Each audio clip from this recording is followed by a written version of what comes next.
रस्त्याअभावी गमवावा लागला जीव, व्यवस्थेला आदिवासींची कधी येणार क्यू? आदिवासी विकास मंत्र्यांच्या माथी लागेल का पाप? तळोदा तालुक्यातील हृदय पिळवटून टाकणारी घटना समोर आली आहे। स्वातंत्र्याच्या 78 वर्षानंतरही येथे रस्ता नाही। या आजादी झुटी है, आदिवासी जनता दुखी है अशी म्हणायची वेळ आली। रस्त्याअभावी उपचारासाठी दवाखाना गाठता न आल्याने नवजात बालकात जीव गमवावा लागला।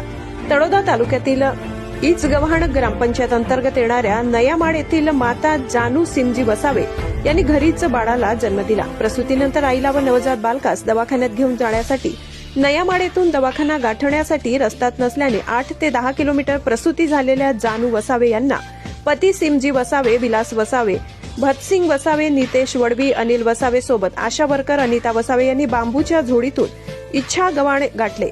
इच्छागव्हाणीतून वाहनाने मोदलपाडा आरोग्य केंद्रात आले, परंतु नवजात बालकास वेळेवर उपचार न मिळाल्याने अर्ध्या रस्त्यातच त्यावर जीव गमावण्याची वेळ आली। जन्मदात्या आईने टाहो फोडला, परंतु आदिवासी विकास मंत्र्यांनी बहिरेपणाचे सोंग घेतल्याने कांठड्या बसवून घेतल्यात। नयामाड येथील ग्रामस्थांना रस्ता नसल्याने आरोग्य, शिक्षण, शासकीय तसेच दैनंदिन बाजार कामासाठी रोजच पायपीट करावी लागते। आदिवासी विकास खात्याच्या निधी नयामाड ग्रामस्थांसाठी नाहीत का? स्वतंत्र भारतात आजही रस्त्याअभावी जीव गमवावा लागतोय। शासन आपल्या दारी योजनेचा गवगवा करताना नयामाडसह ग्रामस्थांचा शासनाला विसर पडला की डोळेझाक करण्यात आली। नयामाड येथील आदिवासी जनता मूलभूत सुविधांपासून आजही वंचित आहे। रस्त्याअभावी जीवास मुकावे लागत आहे। हे पाप इथल्या व्यवस्थेच्या माथी नोंदले जात आहे। शासन प्रशासनाने त्वरित लक्ष घालून रस्त्याच्या कामाला सुरुवात करून जबाबदारी व कर्तव्य पार पाडावे अशी मागणी करण्यात येत आहे। परिवर्तन 24 न्यूज ब्युरो। जिल्हा नंदुरबार, तालुका तळोदा, ग्रामपंचायत इच्छागव्हाण कार्यक्षेत्रात येणारे नयामाड येथील आम्ही रहिवासी आम्हाला भारताला स्वातंत्र्य होऊनही अद्यापही रस्त्याअभावी अनेक अडचणींना सामोरे जावे लागत आहे। डिलिव्हरी पेशंट असो किंवा सरपंच पेशंट असो किंवा आम्हाला जे जीवनावश्यक वस्तू जे लागणार आहे, खत, बी बियाणे, कीटकनाशके असे अनेक अडचणींना आम्हाला याच पद्धतीने संघर्ष करावा लागतं।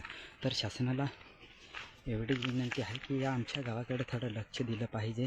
आम्हाला साधारणतः 10 किलोमीटर पायपीट करून या रुग्णाला, हा डिलिव्हरी पेशंट आहे, याला आम्हाला 10 किलोमीटर अंतर पायपीट करून आम्हाला रस्त्यापर्यंत न्यावं लागतं। तिथून आम्हाला भाडेकरू गाडी किंवा एखाद्या वेळेस जर केलं तर ॲम्ब्युलन्सला बोलवून आम्हाला तिथून दवाखान्यापर्यंत न्यावं लागतं। असे अनेक प्रकरणं घडून गेलेले आहे की रस्त्यातच ही डिलिव्हरी पेशंटचाही मृत्यू झालेला आहे। तसेच अनेक सिरियस पेशंटचाही रस्त्यात मृत्यू झालेला असा आहे। तर शासनाला एवढीच विनंती आहे की आमच्या या गावाकडे लक्ष